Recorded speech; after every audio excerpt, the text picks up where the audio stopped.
کہ جنت کی کیاری میں بیٹھے، کبھی روزے کی جالی پکڑ لیں، کبھی اپنے آقا کو نعتیں سنائیں، چلے بس ہمارا تو روزہ جائیں، چلے بس ہمارا۔ احد کی پہاڑی کا وہ ایک پتھر، احد کی پہاڑی کا وہ ایک پتھر، نبی جس پہ بیٹھے ایک بار جا کر پہاڑی چڑھے اور اسے چوم آئے، چلے بس ہمارا تو روزہ جائیں مدینے سے ہندوستان کی سرزمین پر آئے تو اکیلے نہیں آئے تھے۔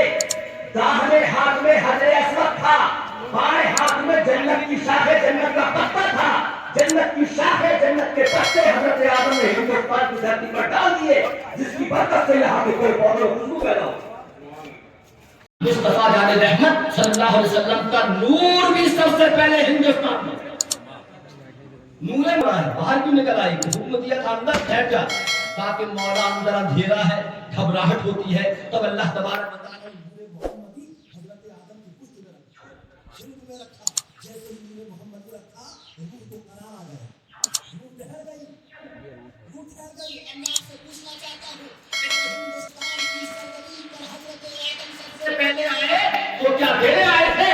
تنہا آئے تھے، اکیلے نہیں آئے تھے، تنہا نہیں آئے تھے، نور محمدی حضرت آدم سے۔ اور اس طرح کی محفلیں جلسے سجایا کرتے ہیں، کیونکہ جب کہیں سے بھی نہیں ملتی سکون کی دولت، جب کہیں سے بھی نہیں ملتی سکون کی دولت، تیری محفل تیرے دیوانے سجا تیری محفل تیرے دیوانے سجا لیتے ہیں۔ تو نور محمدی کا ظہور یہاں ہوا، اور میرے آقا صلی اللہ علیہ وسلم نے اس لیے فرمایا کہ مجھے ہندوستان سے خدائی خوشبو آتی ہے، مجھے ہندوستان سے ایشور کی سگندھ آتی ہے۔ تو اسلام کا ہندوستان سے بڑا کہنا، اسلام پیدا ہندوستان میں ہوا، اور بعد میں جوان کہاں ہوا؟ هادي له ونشهد أن لا إله إلا الله وحده لا شريك له، ونشهد أن سيدنا ونبينا ومولانا محمدا عبده ورسوله من الشيطان الرجيم، بسم الله العظيم۔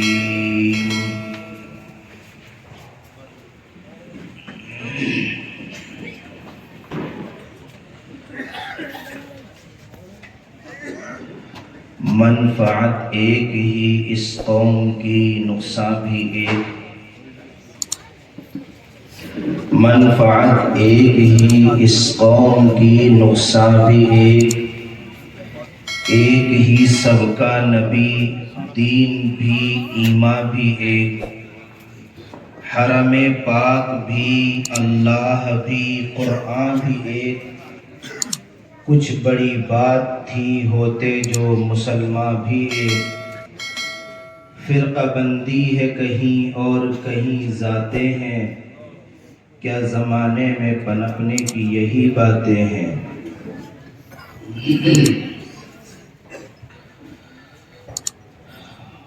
رونق اسٹیج علماء کرام، ذمہ داران، آج کے بہت مختصر سے وقت میں قرآن کریم کی جو آیت آپ کے سامنے تلاوت کی ہے، اس آیت کریمہ کے پیغام کو پیش کرنا اور آپ سے رخصتی چاہنا ہے۔ نبی کریم صلی اللہ تعالی علیہ وسلم کی تشریف آوری سے قبل خاص طور پر مکہ المکرمہ اور مدینہ منورہ کی جو صورت حال تھی وہ یہ تھی کہ وہاں ذاتیں، قبیلے، رنگ روپ، نسلیں، خاندان، برادری، علاقائی، اس اعتبار سے نہ جانے کتنی تفرقہ بازی پائی جاتی تھی۔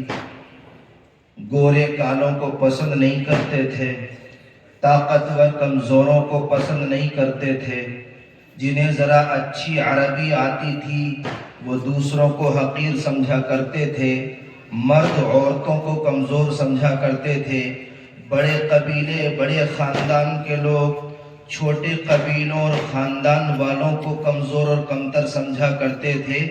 اس طرح کی نہ جانے کتنی تفریقہ بازیاں مکہ المکرمہ اور مدینہ منورہ میں بالخصوص پائی جاتی تھیں، اور انہی دونوں علاقوں کا اثر تھا کہ دنیا بھر کے اندر یہ صورتحال موجود تھی۔ اللہ نے اپنے حبیب جناب محمد الرسول اللہ صلی اللہ تعالی علیہ وسلم کو دنیا میں مبعوث فرمایا۔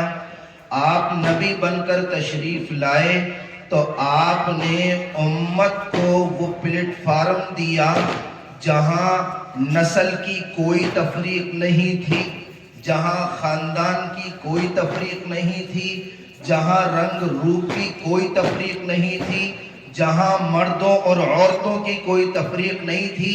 سب سے پہلے آپ نے ایمان کی دعوت دینے کے لیے علل اعلان لوگوں میں جو بات بیان فرمائی وہ ایک ہی تھی، یا ایھا الناس قولوا لا الہ الا اللہ تفلحوا۔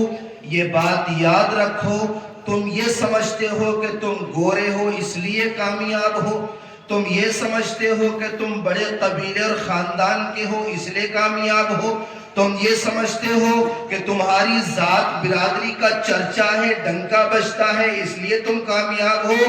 نہیں، ہرگز نہیں، تم کامیاب نہیں ہو۔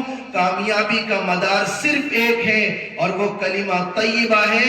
لوگوں، کلمہ طیبہ پڑھو تب تمہیں کامیابی ملے گی۔ آپ نے کلمہ طیبہ کا اعلان فرمایا، کامیابی کا ذمہ دار کلمہ طیبہ کو بتایا۔ یہاں آپ نے یہ بات بیان فرما دی کہ کلمہ طیبہ پڑھنے میں نہ کسی گورے کا کوئی فرق ہے، نہ کسی کالے کا کوئی فرق ہے، نہ کسی بڑی برادری والے کا کوئی فرق ہے، نہ کسی چھوٹی برادری والے کا کوئی فرق ہے، نہ اچھی زبان والے کا کوئی فرق ہے، نہ کسی خراب زبان والے کا کوئی فرق ہے۔ قرآن کہتا ہے ان اکرمکم عند اللہ اتقاکم، اللہ کے ہاں کامیابی دیکھی جاتی ہے کلمہ طیبہ کی بنیاد پر دیکھی جاتی ہے، اللہ کے ہاں سربلندی دیکھی جاتی ہے، تقوی کی بنیاد پر دیکھی جاتی ہے۔ تم ذات میں بٹ جاؤ، تم نسلوں میں تقسیم ہو جاؤ، تم خاندانوں کے اندر تفریقہ بازی پیدا کرو، تم علاقائی تعصب اپنے اندر پیدا کرو، کامیابی ہرگز نہیں مل سکتی۔ کامیابی ملے گی تو اس ایک کلمے کے اندر ملے گی جس نے ساری انسانیت کو ایک پلیٹ فارم پر لا کر اکٹھا کیا ہے۔ نبی علیہ السلام کا یہ پیغام اس امت کو ایک پلیٹ فارم پر لانے کے لیے تھا۔ یہی وجہ ہے کہ جناب محمد الرسول اللہ صلی اللہ علیہ وسلم کا دربار سجدہ تھا تو اس میں آپ علیہ السلام کی ذات اقدس کے علاوہ صحابہ کرام کی وہ تمام جماعتیں ہوا کرتی تھیں جو الگ الگ علاقوں سے، الگ الگ خاندانوں سے اور الگ الگ برادریوں سے تعلق رکھتی تھیں۔ میری ساری بات بازی پائی جاتی ہے وہ خاندانی لڑائیوں تک پہنچی ہوئی ہے۔ آپ شادی بیاہوں کے موقع پر اس چیز کا مشاہدہ کرتے ہیں، جب رشتوں کی باری آتی ہے تو پوچھا جاتا ہے کہ لڑکا یا لڑکی کس برادری سے اور خاندان سے تعلق رکھتے ہیں. نتیجہ کیا ہے؟ لڑکا اگر نیک سیرت بھی ہے مگر خاندان میل نہیں کھاتا تو لڑکی والے اس کو پسند نہیں کرتے. لڑکی اگر نیک طبیعت ہے، گھر گرستی جانتی ہے، گھر بنانا جانتی ہے، مگر برادری اگر میل نہیں کھاتی تو لڑکے والے صرف برادری کی وجہ سے اس کو پسند نہیں کرتے. جبکہ حدیث پاک میں نبی کریم علیہ السلام نے حضرت ابو ہریرہ رضی اللہ تعالی عنہ کو وضاحت کے ساتھ فرمایا تھا، ابو ہریرہ تنکح المرأۃ لاربع، 4 وجہوں سے عورتوں سے نکاح اور شادی کی جاتی ہے. لمالہا، یا تو اس کے مالدار ہونے کی وجہ سے، ولی جمالہا، یا اس عورت کے خوبصورت حسین اور جمیل ہونے کی وجہ سے، ولی حسبہا، یا اس کے خاندان ذات اور برادری کی وجہ سے، ولی دینہا، اور کبھی کبھی کسی عورت سے شادی کی جاتی ہے اس کی دینداری کی وجہ سے. آگے آپ فرماتے ہیں فاظفر بذات الدین. ابو ہریرہ، خاندان کوئی حیثیت نہیں رکھتا، تمہارا مال و دولت کوئی حیثیت نہیں رکھتا، حسن و جمال کوئی حیثیت نہیں رکھتا. ایک دن خاندان کو بھی ختم ہونا ہے، ایک دن مال و دولت کو بھی مٹ جانا ہے، اور ایک دن ساری خوبصورتی کا بھی ختم ہو جانا ہے. دنیا اور آخرت میں باقی رہنے والی چیز صرف اور صرف ایک ہے، اور وہ دین ہے. لہذا اگر کسی عورت سے شادی کرنے کی باری آئے تو صرف یہ دیکھنا کہ وہ دیندار ہے یا نہیں ہے. سبحان اللہ، سبحان اللہ. نبی کا پیغام یہ ہے کہ اپنے اندر اتحاد پیدا کرو، اپنے اندر اتفاق پیدا کرو، اپنے اندر محبتیں پیدا کرو، اپنے اندر تعلقات پیدا کرو، ایک دوسرے کے ہمدرد بن کر نکلو. یہ تو صرف اسلام کی بات ہے، ورنہ قرآن کا اصول یہ کہتا ہے کہ سارے انسان بحیثیت انسان ایک دوسرے کے ہمدرد اور خیر خواہ ہیں. حضرت عبداللہ ابن عمر رضی اللہ تعالی عنہ کے ہاں کھانا پکا. بکرے کی کچھ رانیں انہوں نے اپنے گھر میں پکوائی تھی. برابر میں ایک یہودی رہا کرتا تھا، غریب تھا. حضرت عبداللہ ابن عمر رضی اللہ تعالی عنہ نے کھانا پکوا کر ایک برتن میں تھوڑا سا سالن اور ایک ران رکھ کر اس یہودی کے گھر بھیج دیا. کھانا گھر پر چلا گیا. جس خادم نے کھانا پہنچایا اس کے ذہن میں سوال تھا. حضرت عبداللہ ابن عمر سے کہنے لگا، سمجھ میں آتی ہے لیکن ہم یہ دیکھتے ہیں کہ وہ مسلمان نہیں ہے، وہ یہودی ہے. خادم کا اشکال تھا حضرت عبداللہ ابن عمر سے کہ وہ یہودی ہے، مسلمان نہیں ہے. آپ نے اس کے گھر پر کھانا بھیجا ہے. حضرت عبداللہ ابن عمر رضی اللہ تعالی عنہ نے وضاحت کے ساتھ فرمایا کہ کل قیامت کے دن اللہ مجھ سے اس بارے میں بھی پوچھے گا کہ تم نے پیٹ بھر کے کھانا کیسے کھا لیا، تمہارے پڑوس میں غیر مسلم بھوکا رہتا تھا، تم نے پیٹ بھر کے کھانا تنہا کیسے کھا لیا. اس جواب سے بچنے کے لیے اور اس سوال سے بچنے کے لیے میں یہ کام کرتا ہوں. اللہ کا پیغام، رسول اللہ کا پیغام، اسلام کی تعلیم صرف یہ ہے کہ سارے کے ساتھ ایک پلیٹ فارم پر زندگی گزارنے والے بنے. یہ یاد رکھیے گا، اتحاد اصل طاقت ہے، اتفاق اصل طاقت ہے. مسلمانوں کی دنیا کے اندر پستی کی جو صورتحال ہمارے سامنے ہے، ذلت اور خواری کی جو صورتحال ہمارے سامنے ہے، بہت سارے اس کے اسباب ہیں. ان میں ایک سبب یہ بھی ہے کہ خود مسلمانوں کے اندر آپسی ایسا انتشار اور اختلاف پایا جاتا ہے کہ بسا اوقات 2 خاندانوں کے اندر آپس میں لڑائی کے بعد وہ نہیں کرتے.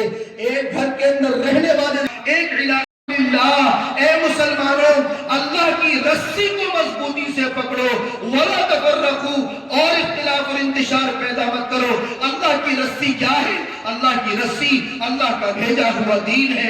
اللہ کی رسی اللہ کا بھیجا ہوا اسلام ہے. اللہ کی رسی اللہ کا بھیجا ہوا قرآن ہے. اللہ کی رسی اللہ کے بھیجے ہوئے احکام اور اللہ کا بھیجا ہوا پیغام ہے.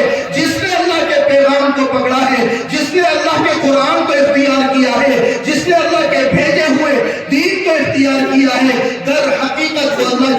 مضبوطی سے پکڑا ہوا ہے. تو ہمارا اتحاد، ہمارا اتفاق، ہمارا بھائی چارہ، ہماری میل محبت، ہماری ساری کی ساری باتیں اگر ہوگی اتحاد کی، تو قرآن کی نسبت پر، اسلام کی نسبت پر، دین کی نسبت پر، اللہ کے بھیجے ہوئے احکام، اللہ کی بھیجی ہوئی تعلیمات کی نسبت پر ہوگی. جو مسلمان اللہ کی بھیجی ہوئی تعلیمات کے مطابق اپنی زندگی گزارتا ہے وہ اتحاد کے لائق ہے. اور اگر کسی مسلمان کے اندر اسلام کی صحیح تعلیمات نہیں ہے، پھر وہ چاہے اپنے آپ کو ایک مرتبہ نہیں 1000 مرتبہ مسلمان گردانتا رہے، اللہ کے نظر میں جب کوئی واسطہ نہیں ہے. قرآن کا یہ اصول ہمارے لیے صرف یہی پیغام دے رہا ہے کہ ہم آپس میں جو صحابہ کرام کے بعد تابعین و اتباع تابعین و بزرگان دین کے اندر پایا جاتا تھا، اس انتشار سے، اس اختلاف سے، اس تفریقہ بازی سے اپنے آپ کو بچائیں جس نے آج ہمیں ذلت اور خاری کے گہرے غار کے اندر دھکیلا ہوا ہے.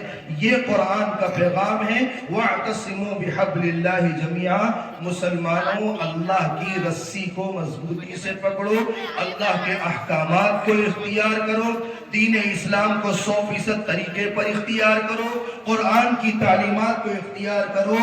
وَلَا تَفَرَّقُوا. اور آپس میں تفریقہ بازی کسی بھی بنا پر پیدا مت کرو. نبی علیہ السلام فرماتے ہیں 7 يظلهم اللہ فی ظلہ یوم لا ظل الا ظلہ. 7 قسم کے لوگ کل قیامت کے دن اللہ کے دربار میں ایسے بھی آئیں گے جنہیں اللہ تعالیٰ اپنے عرش کے سائے میں جگہ عطا فرمائے گا. ان 7 قسم کے لوگوں میں 2 لوگوں کا تذکرہ آتا ہے وَرَجُلَانِ تحابا فی اللہ اجتمعا علیہ وتفرقا علیہ. ایسے 2 لوگ جنہوں نے اللہ کی خاطر اپنے اندر اتحاد پیدا کیا، ایسے وہ لوگ جنہوں نے اللہ کی خاطر اپنے درمیان میل محبت، میل جول اور تعلقات پیدا کیے. دین کی بنیاد پر ان کا اجتماع ہوا، دین کی بنیاد پر ان کا افتراق ہوا. ایسے لوگوں کو اللہ کل عرش کے سائے میں جگہ عطا فرمائے گا.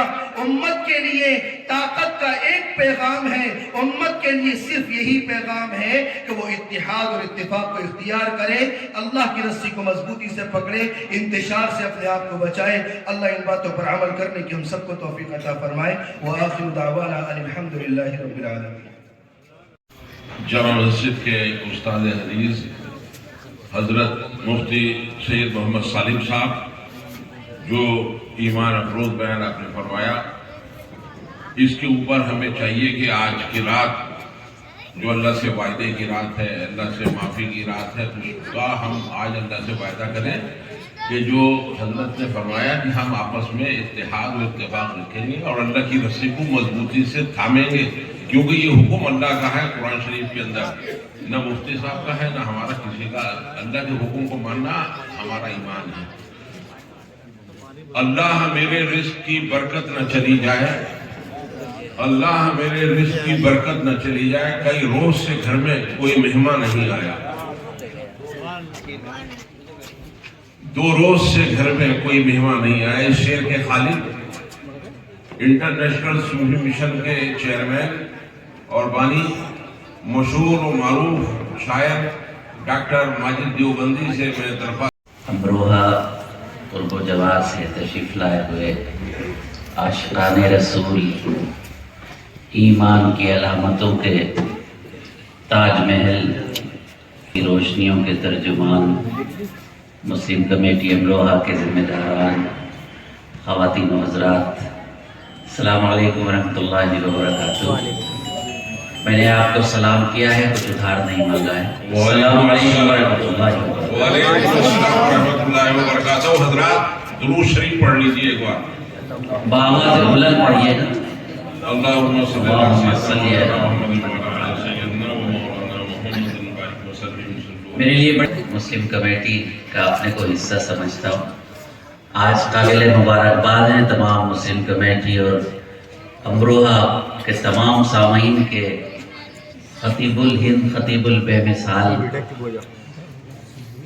عظیم المرتبہ شخصیت جو بہت مشکلوں میں ہمارے ہاتھ آتی ہیں، حضرت مولانا عبید اللہ خان اعظمی صاحب. ہے مجھے اپنا سمجھتے ہی ان کا غلط ہے. میری خوش نصیبی ہے کہ میں آج ان کی موجودگی میں نعت کے کچھ اشعار پیش کر رہا ہوں. آپ سب کو بہت محبت سے سنتے ہیں، مجھے بھی سنتے ہیں. اس محبت میں اور اضافہ کریں تو میری سعادتوں میں اور اضافہ ہوگا.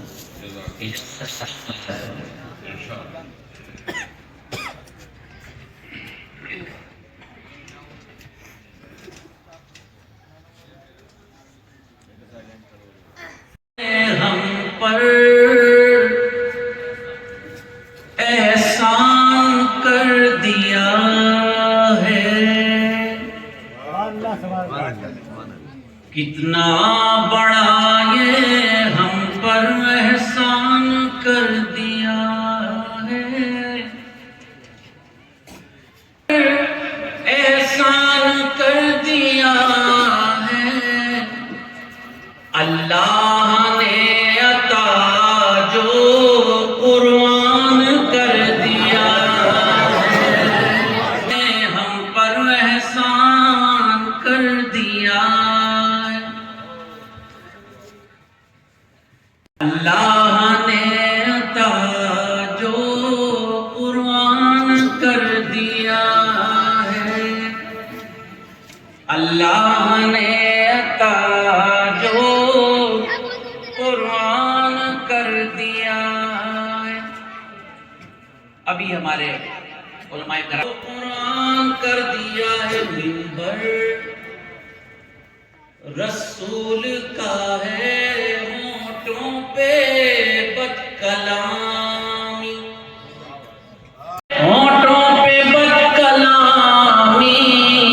امت نے اپنا کتنا نقصان کر دیا ہے، اپنا کتنا نقصان کر دیا ہے. رسول کا ہے ہونٹوں پہ بد کلامی. منبر رسول کا ہے ہونٹوں پہ بد کلامی. امت نے اپنا کتنا نقصان کر دیا. آئے آئے باتیں کری بٹھایا. سبحان اللہ کہیے.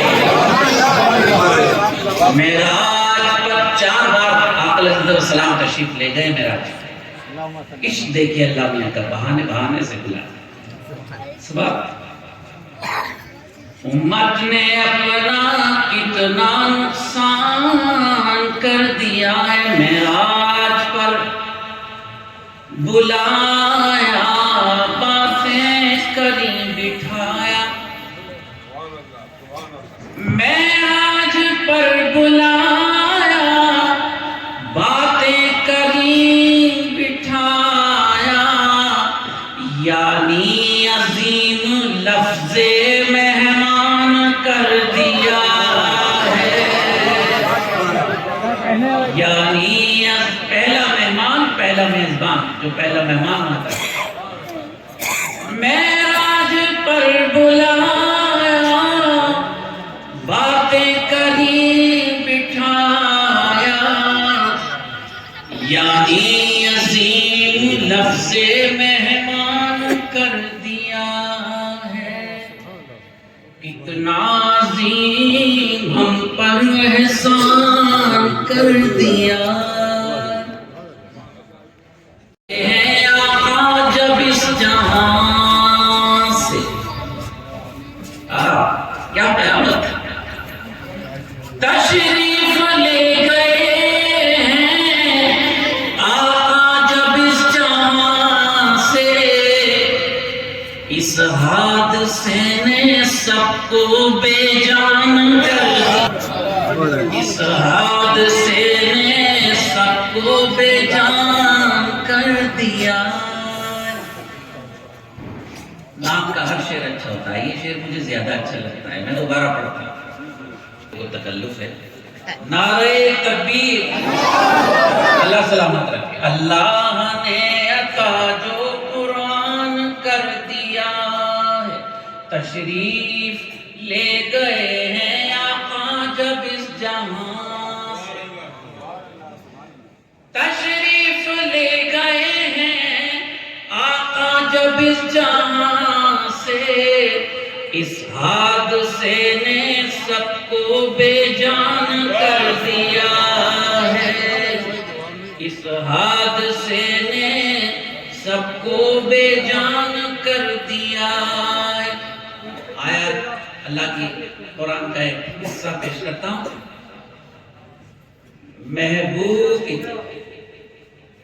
کی اطاعت جنت کی ہے ضمانت. اطیع اللہ اطیع الرسول. محبوب کی اطاعت جنت کی ہے ضمانت. یہ مرحلہ بھی رب نے آسان کر دیا ہے.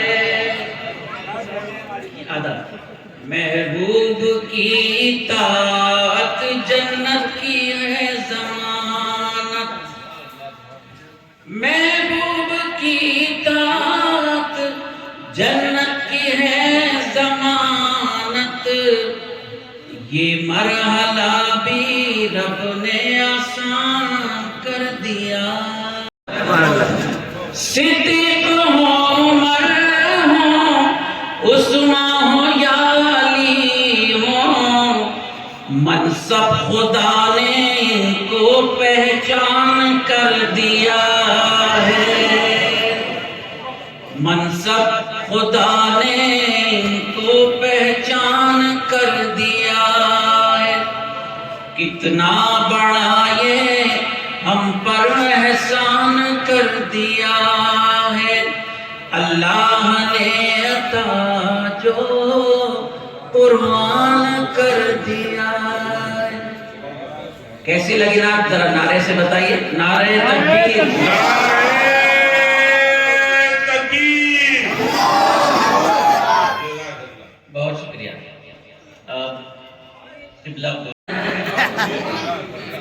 پیار نبی سے کرنے والے کل بھی تھے اور آج بھی ہیں. جہاں جہاں لوگ پیار نبی سے کرنے والے کل بھی تھے اور آج بھی ہیں. ان کے نام پہ مرنے والے کل بھی تھے اور آج بھی ہیں. کہ نہ پیار نبی سے کرنے